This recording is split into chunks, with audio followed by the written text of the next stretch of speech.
kita tahu kalau yang namanya orang-orang dalam sindikat perdagangan organ manusia itu bukan orang yang sembarangan. Mereka orang-orang yang tahu medis, mereka juga ya punya koneksi ke sana ke sini. Tapi sayangnya mereka itu nggak punya hati nurani. Di awal tahun ada kasus pembunuhan seorang anak yang motifnya si pelakunya ini ingin mengambil ginjal si anak ini untuk diperdagangkan di pasar gelap.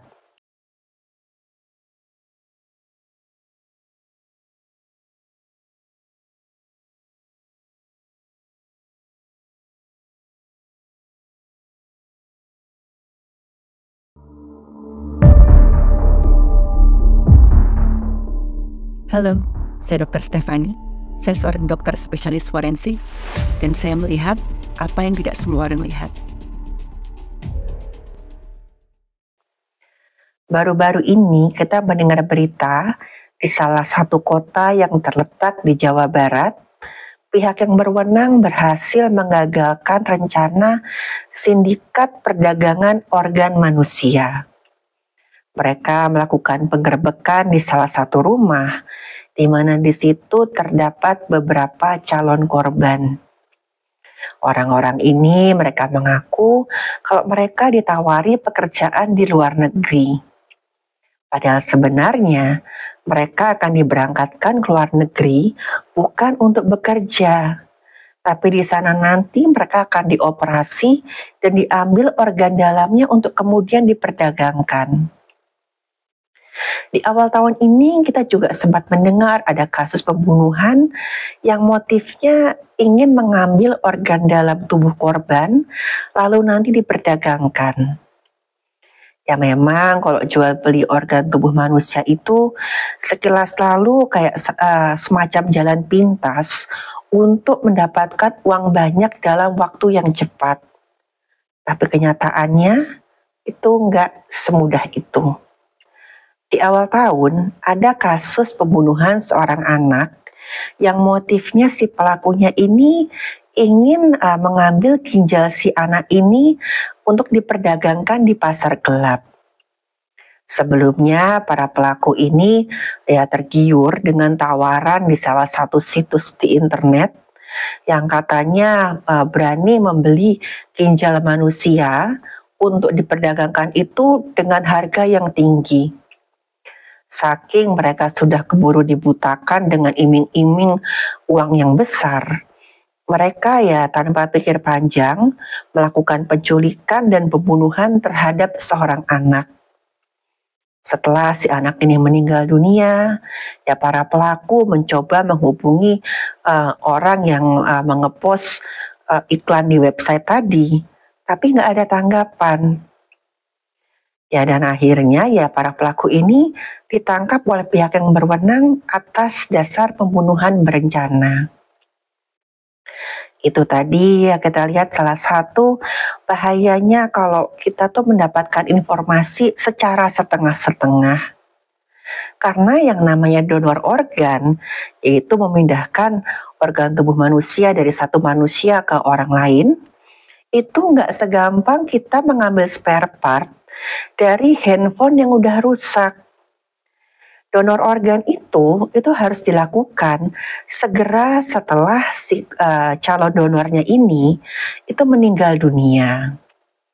Jadi biasanya memang orang ya lebih dulu dia tuh menandatangani persetujuan yang mengatakan kalau nanti dia meninggal dan masih memungkinkan organ tubuhnya boleh didonorkan. Ya nanti misalkan pada saat si orang yang mau mendonorkan organnya ini dia sakit berat atau sudah mungkin dekat-dekat mau meninggal dunia, itu nanti ya baru akan dilakukan persiapan operasi untuk pengambilan organnya. Dan itu juga bukan jual beli. Nah dalam pengambilan organnya ini, pemindahan organ itu nggak bisa sembarangan. Karena ya begitu orang ini meninggal dunia, itu kan otomatis organ-organ nggak akan dapat suplai darah lagi. Dalam hitungan menit ya cepat sekali seluruh organ tubuh manusia itu akan rusak dan nggak bisa lagi digunakan. Kalaupun nanti didonorkan, itu nggak akan bisa hidup lagi. Ya makanya ya proses donor itu memang nggak sembarangan. Dalam mengambilnya itu juga memerlukan satu ruangan yang khusus. Ya di sini misalkan orang mau mendonorkan organnya, itu dilakukan di ruangan operasi oleh ya dokter yang mengerti nggak cuman letaknya organ manusia, tapi juga bagaimana mempertahankan kesehatan organ ini sampai nanti bisa didonorkan. Demikian juga pada saat pengambilannya harus tahu ya pembuluh darah mana, terus juga saraf mana yang digunting supaya nanti keadaannya itu masih optimal lah pada saat mau didonorkan. Setelah diambil ya nanti organ dalamnya akan dimasukkan ke pengawet khusus. Nah nanti setelah itu disimpan dan secepatnya harus bisa ditransplantasikan ke orang lain. Karena di sini ya kita berpacu juga dengan waktu. Nah kalau pada kasus pembunuhan yang tadi itu kan jelas sekali mereka tuh nggak tahu apa yang mereka lakukan. Mereka mikirnya ya yang penting si korban ini dibunuh dulu, nanti ginjalnya tinggal diambil. Kan seakan-akan tuh kayak ini handphonenya dirusak aja, handphone udah rusak. Nanti beberapa partikel di handphonenya itu bisa kita gunakan untuk spare part handphone lain. Gitu. Padahal kalau tubuh manusia nggak bisa seperti itu.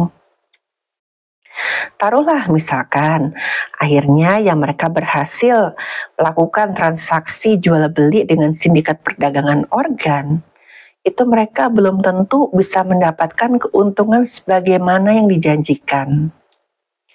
Ada kesaksian dari orang yang menjadi korban perdagangan organ tubuh manusia.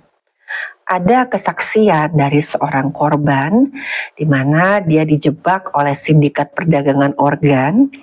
Itu dia cerita bahwa pada awalnya dia tergiur dengan iming-iming harga ginjal yang ditawar itu sangat mahal.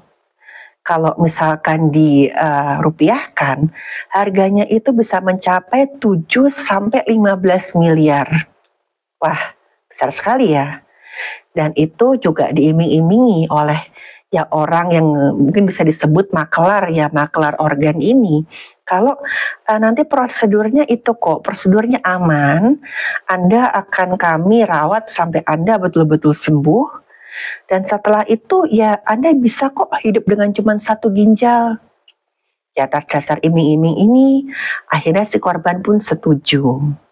Korban dibawa oleh si maklar organ ini ke satu tempat yang katanya mirip ruang operasi.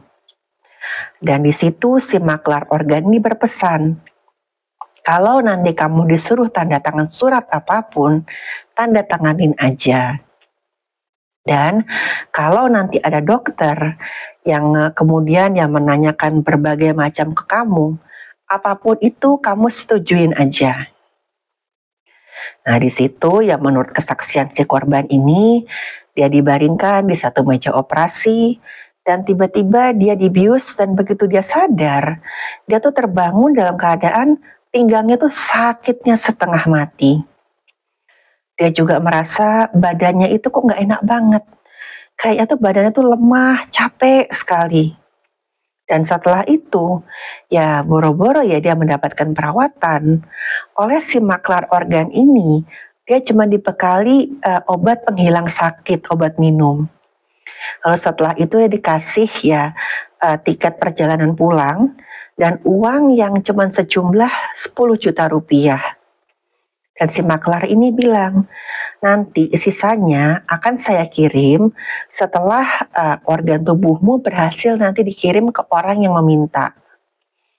Dan juga ya kata si maklarnya nanti juga akan dipotong untuk jasanya saya.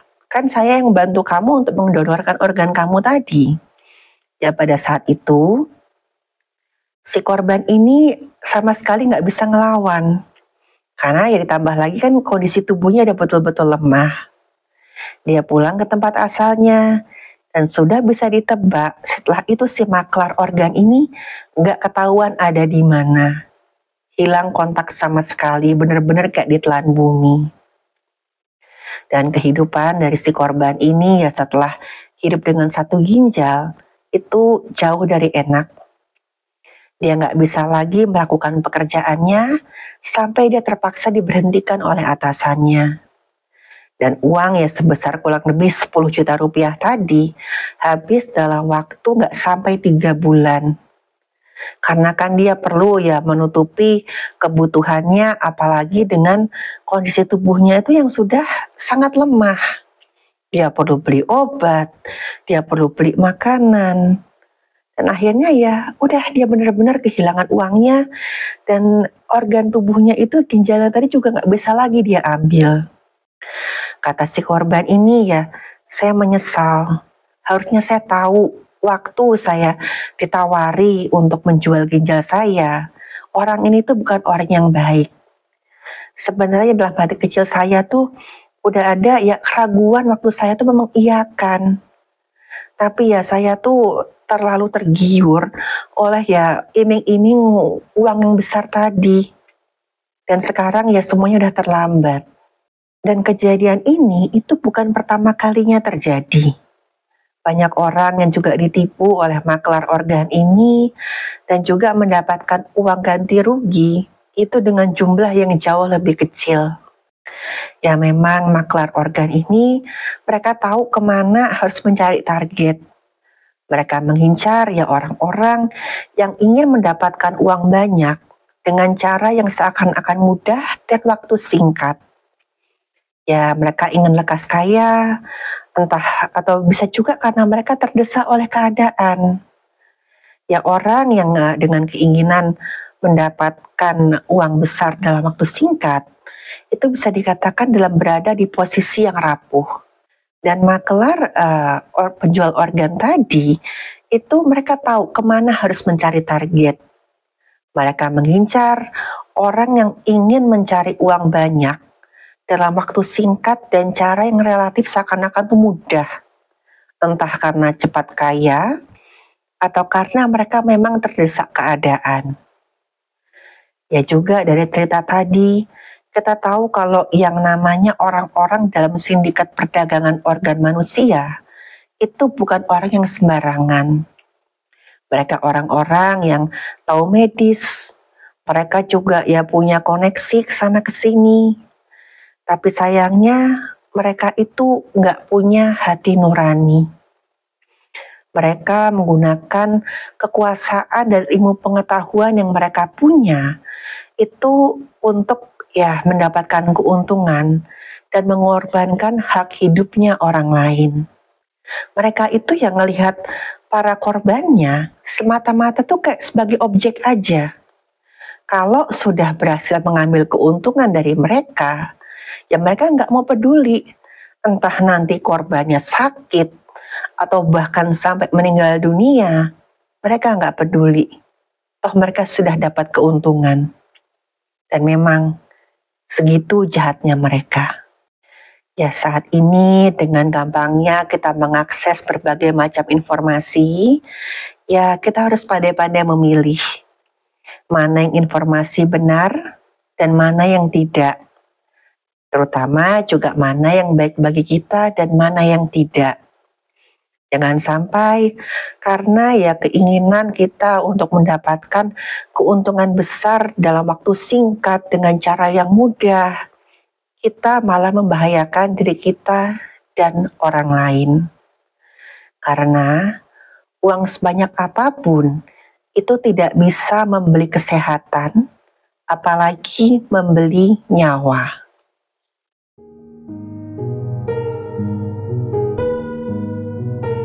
Terima kasih buat yang sudah menyimak cerita saya. Silahkan like, share, dan subscribe.